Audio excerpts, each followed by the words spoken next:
Vos livrets rapportent de l'argent, mais pas uniquement aux Français. Et quand on prend du recul, c'est là que ça devient vraiment dérangeant. Le livret A, c'est un livret populaire. C'est fait pour protéger l'épargne des Français, du peuple, des gens parfois aux revenus modestes. C'est fait aussi pour financer des projets collectifs, le logement social, les infrastructures du pays. C'est un outil normalement au service de l'intérêt général. Aujourd'hui, quand on décortique ce système, on se rend compte qu'une partie de cet argent sert directement à alimenter les marges des banques. Des banques qui, soyons clairs, n'ont absolument pas besoin de cela. Elles gagnent déjà assez d'argent avec les frais bancaires, les crédits immobiliers, les commissions, etc. Alors, pourquoi laisse-t-on le livret A enrichir des institutions qui sont déjà largement rentables? C'est une question que personne ne pose. Et pourtant, le taux du livret A, c'est une décision politique. Ce n'est pas le marché qui le fixe, c'est un choix politique. Et ce choix, depuis des années, ne se fait pas en faveur de l'épargnant. Ça, c'est le vrai scandale du livret A aujourd'hui.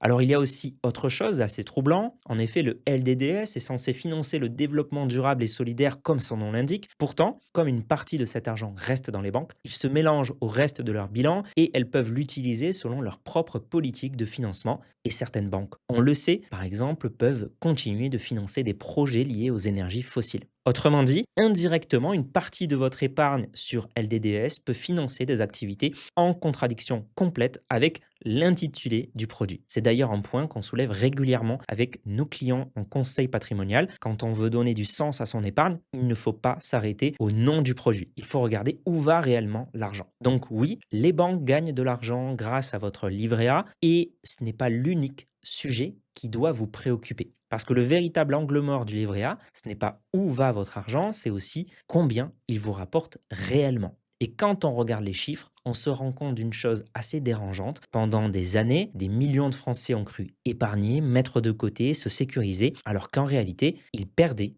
de l'argent. T'es intéressé par l'investissement, tu veux te lancer, j'ai créé une formation, elle est offerte, clique sur le premier lien dans la bio.